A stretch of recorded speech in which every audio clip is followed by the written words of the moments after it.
लक्ष्मण जी के त्याग की यह अद्भुत पौराणिक कथा कोई नहीं जानता। हनुमान जी की राम भक्ति की गाथा संसार भर में गाई जाती है। लक्ष्मण की भक्ति में अद्भुत थी। लक्ष्मण जी की कथा के बिना श्री राम कथा पूर्ण नहीं है। अगस्त मुनि अयोध्या आए और लंका युद्ध का प्रसंग छिड़ गया। भगवान श्री राम ने बताया कि उन्होंने कैसे रावण और कुंभकर्ण जैसे प्रचंड वीरों का वध किया और लक्ष्मण ने भी इंद्रजीत और अतिकाय जैसे शक्तिशाली असुरों को मारा। अगस्त मुनि बोले, श्री राम बेशक रावण और कुंभकर्ण प्रचंड वीर थे, लेकिन सबसे बड़ा वीर तो मेघनाथ ही था। उसने अंतरिक्ष में स्थित होकर इंद्र से युद्ध किया था और बांधकर लंका ले आया था। ब्रह्मा जी ने इंद्र से दान के रूप में इंद्र को मांगा, तब इंद्र मुक्त हुए थे। लक्ष्मण ने उसका वध किया, इसलिए वे सबसे बड़े योद्धा हुए।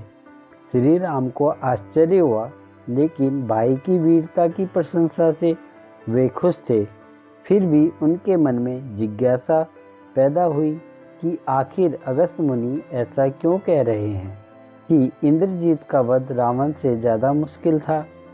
अगस्त मुनि ने कहा, प्रभु, इंद्रजीत को वरदान था कि उसका वध वही कर सकता था जो 12 वर्षों तक न सोया हो, जिसने 12 साल तक किसी स्त्री का मुख न देखा हो और 12 साल तक भोजन न किया हो। श्री राम बोले, परंतु मैं वनवास काल में 12 वर्षों तक नियमित रूप से लक्ष्मण के हिस्से का फल फूल देता रहा। मैं सीता के साथ एक कुटी में रहता था। बगल की कुटी में लक्ष्मण थे। फिर सीता का मुख भी ना देखा हो, ऐसा 12 वर्षों तक ना सोया हो, और ऐसा कैसे संभव है। अगस्त मुनि सारी बात समझकर मुस्कुराए। प्रभु से कुछ छुपा है भला। दरअसल सभी लोग सिर्फ श्री राम का गुणगान करते थे, लेकिन प्रभु चाहते थे कि लक्ष्मण के तप और वीरता की चर्चा भी अयोध्या के घर घर में हो। अगस्त मुनि ने कहा, क्यों ना लक्ष्मण से पूछा जाए। लक्ष्मण जी आए। प्रभु ने कहा कि आपसे जो पूछा जाए उसे सच सच कहिएगा। प्रभु ने पूछा, हम तीनों 14 वर्षों तक साथ रहे, फिर तुमने सीता का मुख कैसे नहीं देखा। ये फल दिए गए फिर भी अनहारी कैसे रहे और 14 साल तक सोए नहीं, यह कैसे संभव हुआ। लक्ष्मण ने बताया, भैया, जब हम भाभी को तलाशते हुए ऋषमुख पर्वत पर गए तो सुग्रीव ने हमें उनके आभूषण दिखाकर पहचानने को कहा।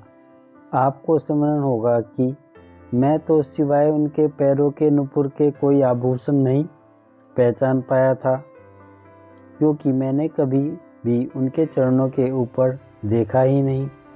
14 वर्ष नहीं सोने के बारे में सुनिए।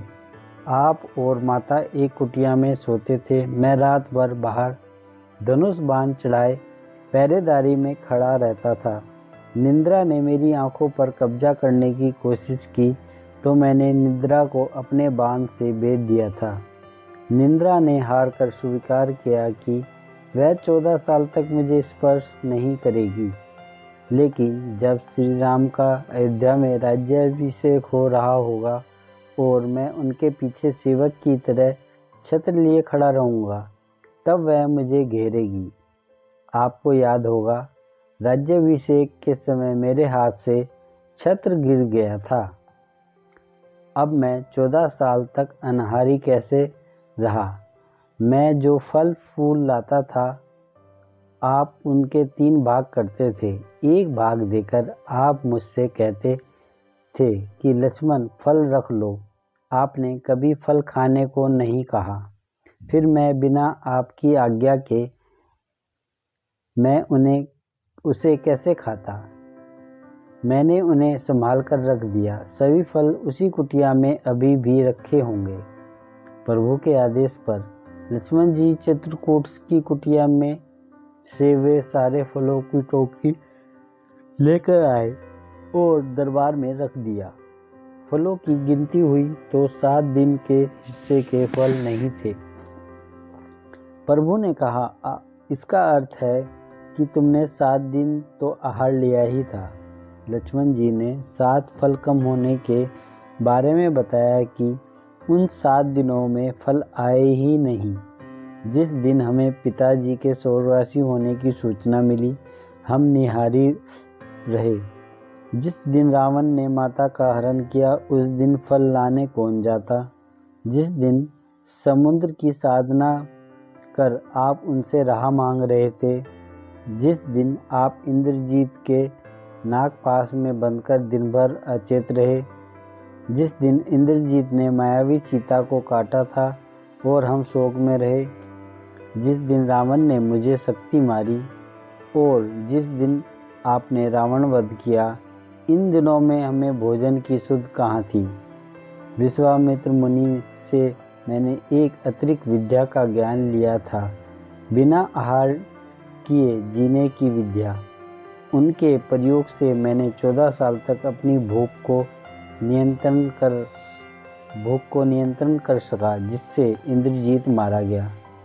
भगवान श्री राम ने लक्ष्मण की तपस्या के बारे में सुनकर उन्हें हृदय से लगा लिया। ऐसी ही कहानी सुनने के लिए हमारे चैनल को सब्सक्राइब